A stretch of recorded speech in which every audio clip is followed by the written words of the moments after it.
नमस्कार साथियों, आज हम चर्चा करेंगे C++ डिस्ट्रक्टर। ये आज लेक्चर 11 रहेगा डिस्ट्रक्टर के साथ। मैं पुष्पेंद्र सिंह आपके सामने। What is destructor?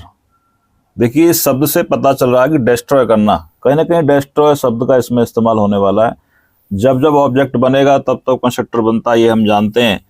और जैसे ही प्रोग्राम का एंड होगा तो वो डिस्ट्रॉय कर देगा। कैसे करेगा डिस्ट्रॉय? डिस्ट्रॉय, ये जो डिस्ट्रक्टर होता है ये सबसे लास्ट फंक्शन होता है। ये खुद चलेगा, आप इसको चलाएं या ना चलाएं। ओके, कंपाइलर इसको खुद चलाता है। सो होता क्या वास्तव में? इंस्टांस मेंबर फंक्शन होता है। The name of the destructor is same name as the class name. Class के नाम जैसा होगा, बट इसको लिखने का तरीका थोड़ा सा चेंज हो जाएगा। एक टाइल्ड नाम का एक सिंबल होता है। एस्केप जो की होती है उसके नीचे होता है। कीबोर्ड में एस्केप की होती है, उसके नीचे लिखा रहता है। Destructor has no return type. इसका कोई रिटर्न टाइप नहीं होता है, कंस्ट्रक्टर की तरह ही देखने में होता है। और इसके अंदर एक खासियत ये है कि इसमें हम कोई आर्गुमेंट पास नहीं कराएंगे। ओके, सो चलिए आगे। समझ में आया आपके में? दोनों में अंतर समझ में आ गया होगा। कंस्ट्रक्टर में आर्गुमेंट पास करा सकते हैं और नहीं भी करा सकते हैं, हमारी इच्छा है। बट डिस्ट्रक्टर में हम कोई भी आर्गुमेंट पास नहीं करा पाएंगे। दूसरा, इसका लिखने के तरीके में इससे पहले टाइल्ड स्पेशल सिंबल का हम इस्तेमाल करेंगे। डिक्लेरेशन कैसे होगा? सबसे पहले जो क्लास का नाम होता है वही कंस्ट्रक्टर का नाम होता है, वो सेम ही होगा। अगर उसके आगे हम स्पेशल सिंबल लगा देंगे तो वो डिस्ट्रक्टर बन जाएगा। जैसे डेमो नाम की क्लास बनाई, उससे आगे हम क्या लगा देंगे? टाइल्ड स्पेशल सिंबल का यूज करेंगे। एग्जाम्पल के माध्यम से हमारे समझ में आने वाला है। क्लास हमने ds ले लिया, उसके अंदर एक हमने बनाया डिस्ट्रक्टर बना दिया, उससे आगे टाइल्ड स्पेशल सिंबल का यूज करेंगे। आफ्टर दैट उसकी बॉडी ओपन करेंगे, बॉडी को क्लोज कर देंगे। वेलकम कर रहे हैं इसका, हमने एक इसमें प्रिंट करा दिया इसको। उसके बाद मेन फंक्शन में उसका ऑब्जेक्ट बनाएंगे और ये कॉल हो जाएगा। अब ये बात साबित कैसे होगी? इसमें एक पॉइंट आता है कि डिस्ट्रक्टर प्रोग्राम के सबसे अंत में चलता है। उसको डिस्कस करने वाले हैं आगे। Name space std। So class का नाम हमने सपोज, और ये टाइल्ड का इस्तेमाल करेंगे ऐसे, दिस वन टाइल्ड। शिफ्ट के साथ की प्रेस करेंगे जो एस्केप के नीचे की होती है, और यहाँ से इसकी बॉडी को ओपन करेंगे। अब इसको हम बस यहाँ पे वेलकम कर दीजिए। Welcome destructor. क्लास के बाद में यहाँ पे सेमीकोलन लगाना भूलें, ध्यान रखें आप लोग। अब तो आपको अभ्यास भी हो गया होगा इस चीज़ का। उसके बाद यहाँ हम इसका ऑब्जेक्ट बनाएंगे। ऑब्जेक्ट कैसे बनाते हैं? क्लास का नेम स्पेस वेरिएबल नेम, इसको बोलते हैं ऑब्जेक्ट का वेरिएबल। बस कॉल हो गया। ये जो बात इसमें लिखी हुई है इसको कंपाइलर खुद लिखता है, अगर आप खुद नहीं लिखेंगे तो। इसका मतलब ये हुआ, जब हम कोई अपनी क्लास बनाएंगे और जैसे ही ऑब्जेक्ट बनाएंगे, ऑब्जेक्ट बनाते ही डिस्ट्रक्टर भी चलेगा, लेकिन सबसे लास्ट में चलेगा। इस चीज़ का प्रूफ कैसे, अभी हम करेंगे। पहले इसको रन कर लेते हैं। यहाँ पे देखिए, वेलकम डिस्ट्रक्टर। पॉइंट क्लियर है आपको? चलिए वापस आइए।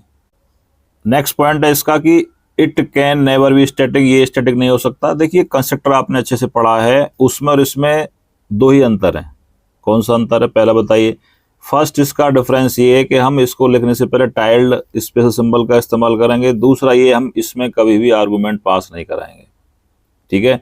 तीसरा ये है कि जैसे ही ऑब्जेक्ट बनेगा तो ये बनने वाला है डिफॉल्ट, बट कब चलेगा? ये चलेगा प्रोग्राम के सबसे लास्ट में। इसलिए लास्ट वाला पॉइंट आप देखिए, destructor is the last function of object life cycle. Object की जिंदगी में ये सबसे लास्ट फंक्शन होगा। कैसा फंक्शन होगा? मेंबर फंक्शन होगा। इस चीज़ को प्रूव करने के लिए एक छोटा सा कोड मैं आपको करके बताता हूँ यहाँ पे। चलिए, ऐसे समझ में नहीं आएगा, इसका हम कोड कर लेते हैं।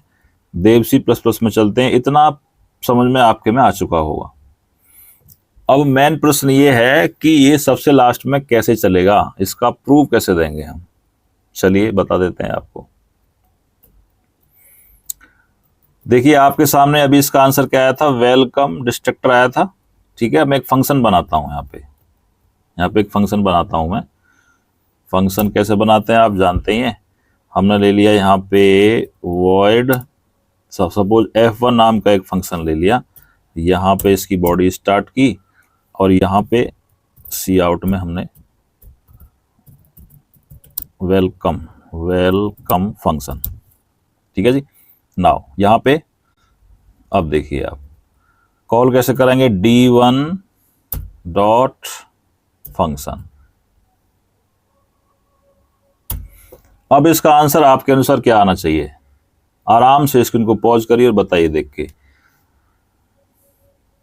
सोच लिया होगा आपने। चलिए, जैसे ही यहाँ ऑब्जेक्ट बनेगा d1 नाम का, यहां से ऑब्जेक्ट बनते ही डिस्ट्रक्टर स्टार्ट हो जाएगा, यानी कि सबसे पहले वास्तव में ये आंसर आना चाहिए हमारे अनुसार तो, और ये फंक्शन वाला बाद में कॉल होगा जब यहां से इसको कॉल करेंगे फंक्शन को यहां से।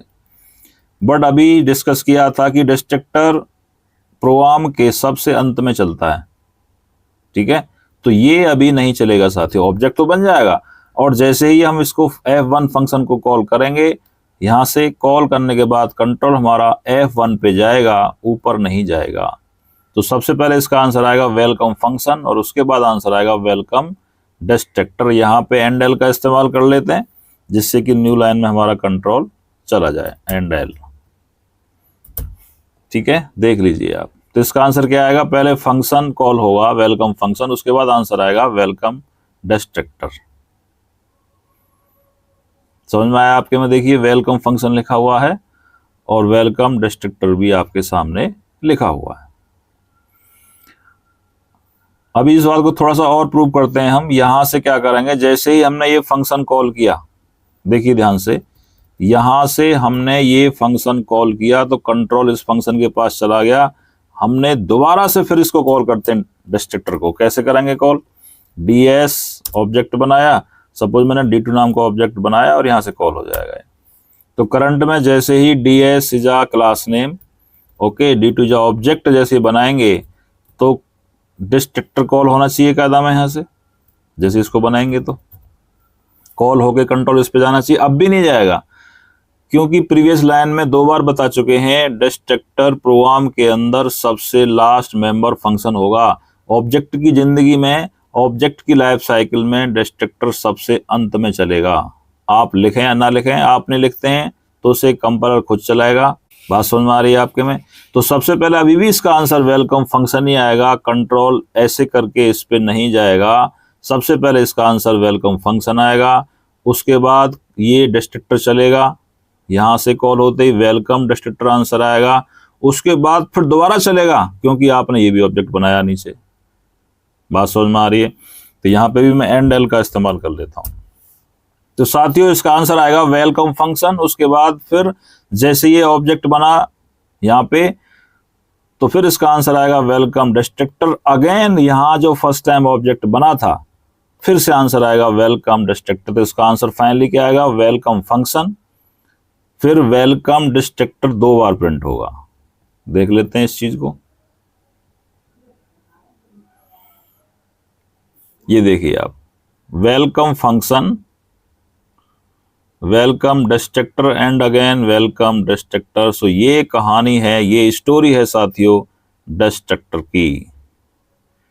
दोबारा से मैं आपको बताता हूं, ये देखने में कंस्ट्रक्टर जैसा ही होगा बिल्कुल, उसमें कोई हमें अलग से यूज करने की आवश्यकता नहीं है। लेकिन आपको डिस्ट्रक्टर जहां बनाना है उससे पहले आप टाइल्ड स्पेशल सिंबल का इस्तेमाल करोगे। जैसे ही ऑब्जेक्ट बनाओगे वो बनेगा लेकिन प्रोग्राम के अंत में चलेगा। ऑब्जेक्ट जैसे बनता है उसकी लाइफ साइकिल की जिंदगी में, उसकी जिंदगी में सबसे लास्ट में चलता है। बात समझ में आपके में आगे होगी अच्छे से। तो इसका प्रोग्राम आप खुद एक बार बना कर देख लेंगे तो आपके समझ में आसानी से आ जाएगा।